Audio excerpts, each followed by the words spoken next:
Thanks for joining. If you're new here, I'm Wendy and this is Nina's Jewels. My husband and I buy things at garage sales, flea markets, thrift stores, just about anywhere we can find things to sell online and flip for a profit. If that's content you're interested in, you're in the right place. Today's video is going to be what sold for June 4th through 10th. Let's get started. This was a pretty slow week for us.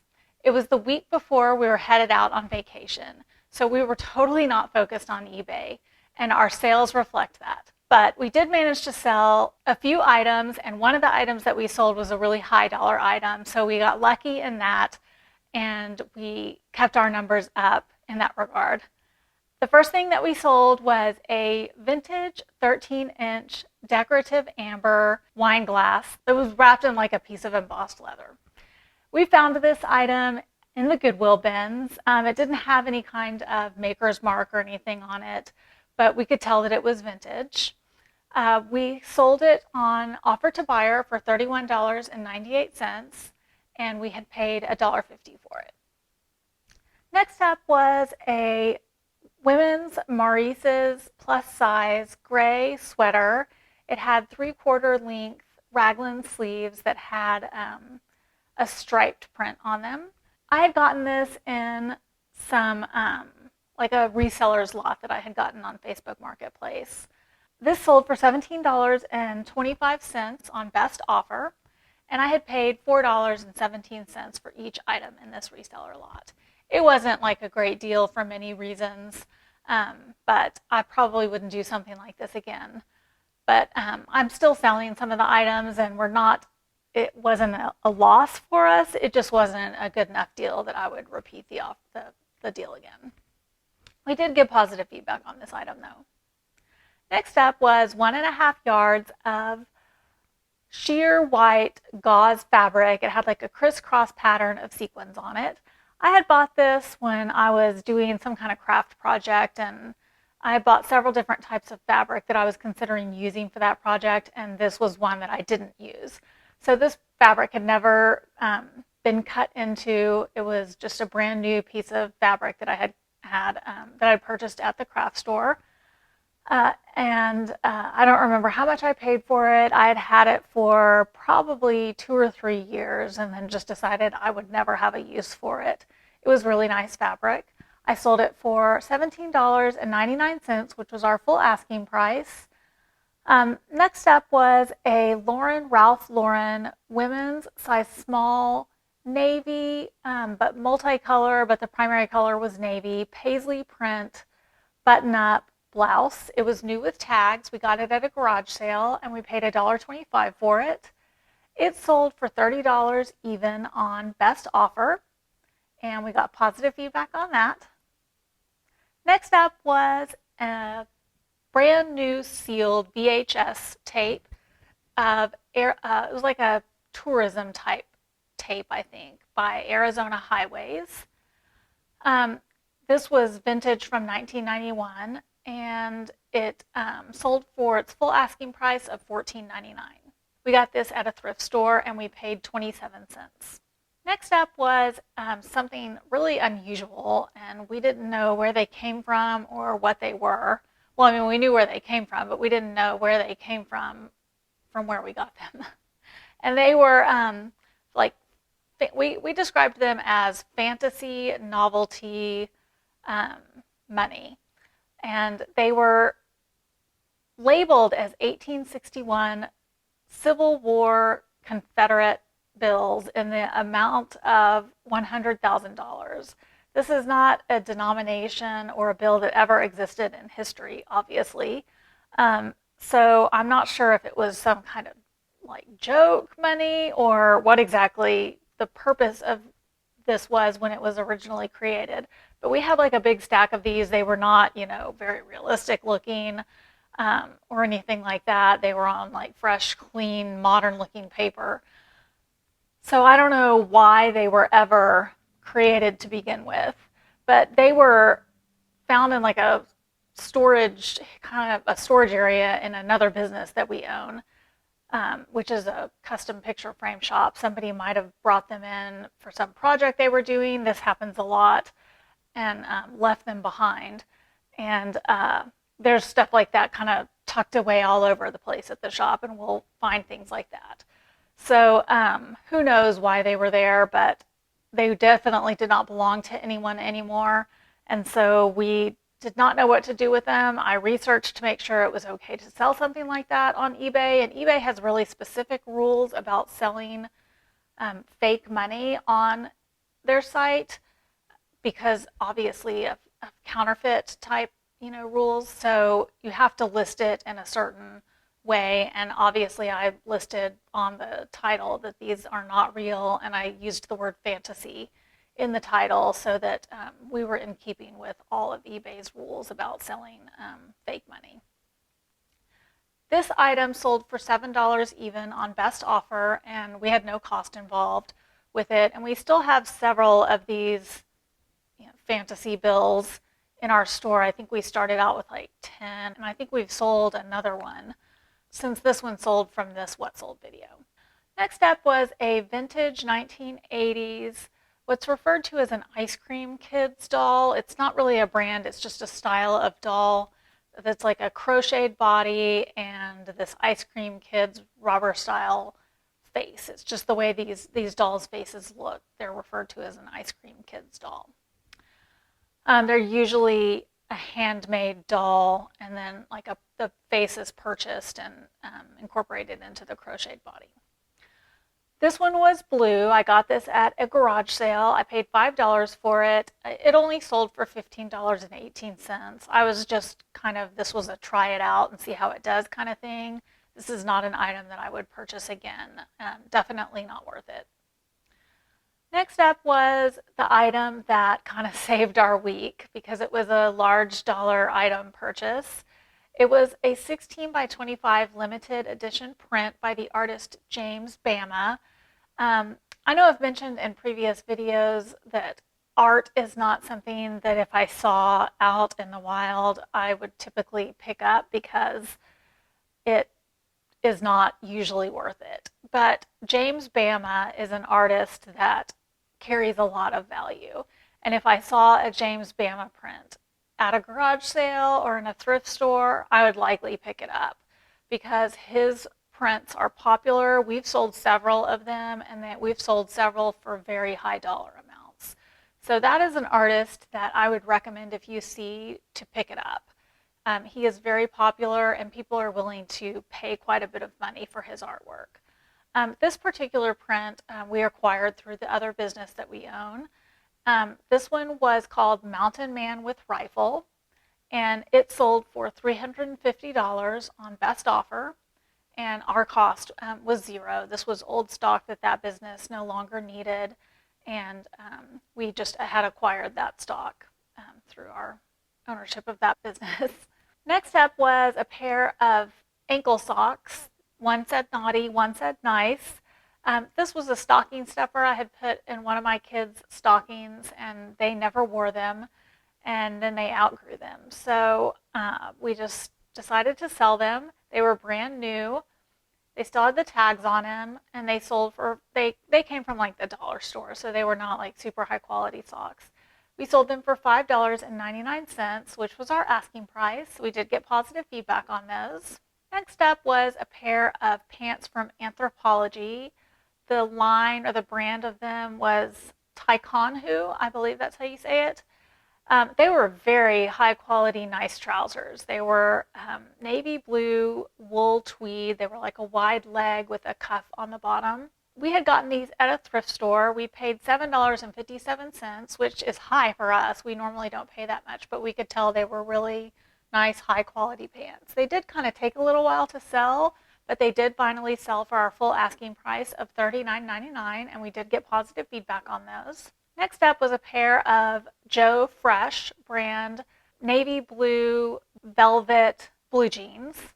I don't know if you call them jeans or velvet pants, but they were in the style of jeans. These were in size 16, which was a great size, and they were like a skinny ankle crop. These sold for $17.18 on offer to buyer, and we had picked these up in the Goodwill bins, so we only paid 61 cents for them. Okay, next up is a lot of 3 Geronimo Stilton Kids Paperback Books. I had gotten a big box, a huge box of kids paperback books at a garage sale, and then separated them out into the different series, and we listed them that way. And this was the Geronimo Stilton ones, which sold really, really fast. They sold for $7 on best offer, and we had paid $1 for those. We paid, I think, $10 for the whole box, and then I averaged it out per listing. Next up was a set of 4 Anthropologie white embroidered skein dachshund napkins. They had kind of a holiday theme to them. We had gotten these at a garage sale. We paid $1 for them, and they sold for $25 even. Next up was a visor, a Tar Heels visor. This we also got at a garage sale. We paid just $1 for it, and it sold for $14.99 on our full asking price. We've done really well with visors lately, I think just because it's so hot outside. That's been a popular item for us. Next up was a magazine from the free lot of magazines. This was a Bon Appetit magazine. It was the January 2014 edition. This sold, unfortunately, only for $6 even on best offer, but our cost was $0, so that helped us out. If you hadn't watched one of our previous videos, I had gotten a big, huge lot of about 6 big boxes of magazines from a woman on Nextdoor who originally she said she was giving away about 3 boxes of magazines for free. And then I went over there and picked them up, and she said, I'll have more in the next few days if you want them. And I said, absolutely. And so I went back and picked up about 3 or 4 more big boxes of magazines. And we have just made so much money on that deal. It's a great recommendation to check your Nextdoor app or Facebook Marketplace or even Craigslist, places like that, for people who are giving away things for free or have curb alerts stating that they're going to have free items on the side of the road. We do get some merchandise like that, and it is definitely worth your time to browse that section and look for things that are free, because that has been historically a great moneymaker for us, and these magazines have made us a ton of money. It was definitely worth it.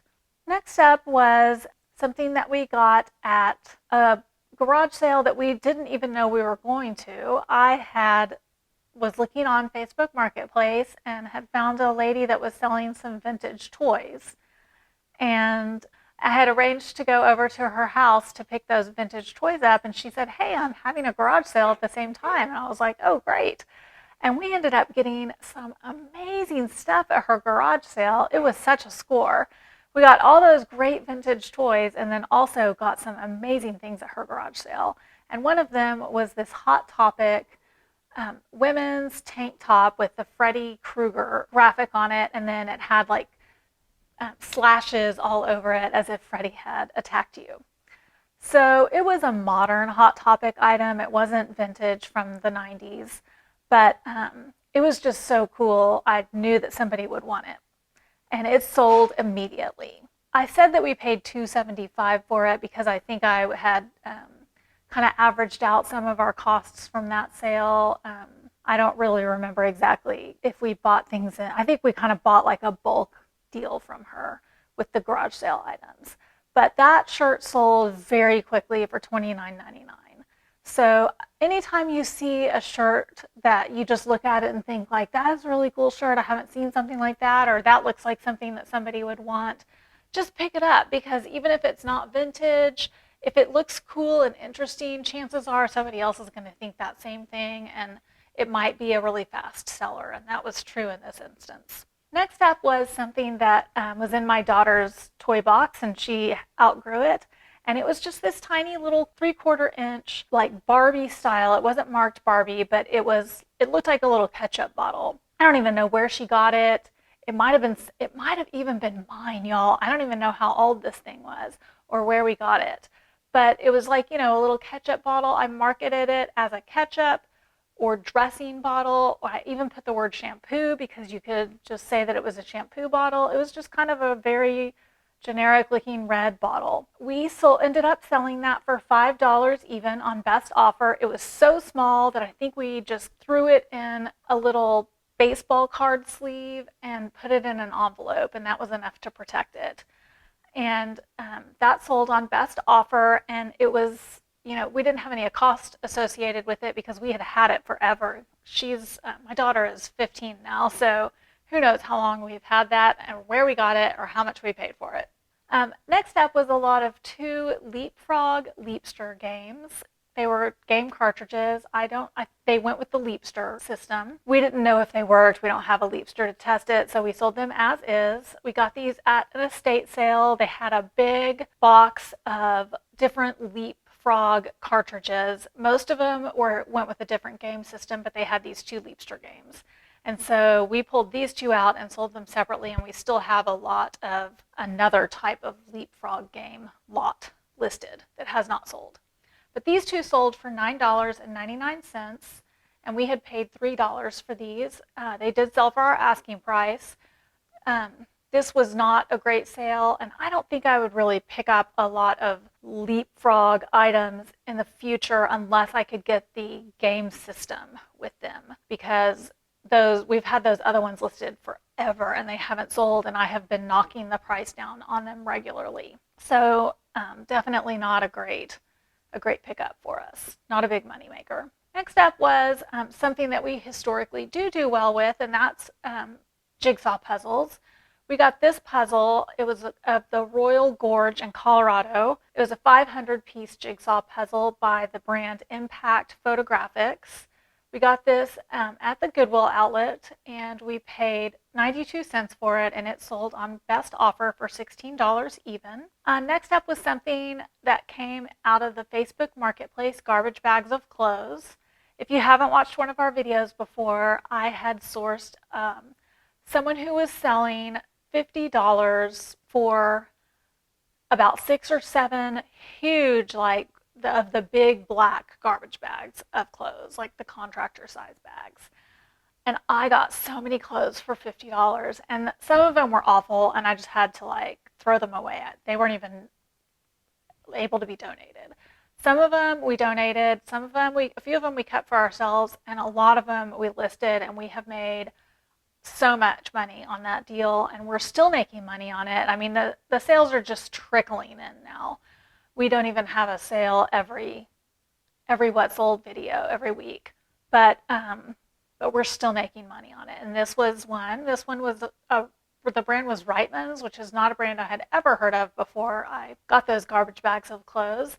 But it was a chevron print double layer gauze tank top. It was for women, and it sold for $12.99, which was our full asking price, and we had paid just 67 cents per item for the clothes in those bags, and we got positive feedback on that. And the last item from this week's sales was a Sylvania TV VCR remote control. We got this in a bag of remotes at a thrift store. We paid 27 cents for it. We tested it and it worked, and it sold for our full asking price of $9.99. And I think I mentioned in our last What Sold video, or the one before, right before that maybe, that we source remotes all the time because we do well with them. They are definitely what I would consider a bread and butter item for us. They are easy to test, and at some point we'll show you how we test remotes. I mean, it seems simple, but some of them you have to do some tricks with them to test them. But they're easy to test. They're easy to take pictures of. They're easy to list. It's easy to find the model numbers on most of them, and a lot of them sell quickly. There's a few that sit there forever and ever, but they do not take up a lot of space. So if they do sit there forever, they're definitely not junking up your inventory space. So remotes is a great thing to pick up, and there are certain ones that can be big money makers for you. So I will link the video where we did talk about those remotes in the description box below and above, so you can check that out. And last but not least, I will go over our collectible card sales for the week. I always go over which collectible cards we sold from my husband's personal collection. This week we sold 5 cards for a total of $25.31. And that wraps up this week's video. I hope you enjoyed it. If you did, please make sure you hit that like button And more importantly, please make sure you subscribe to our channel. Thank you so much for watching, and we will see you guys next time. Bye.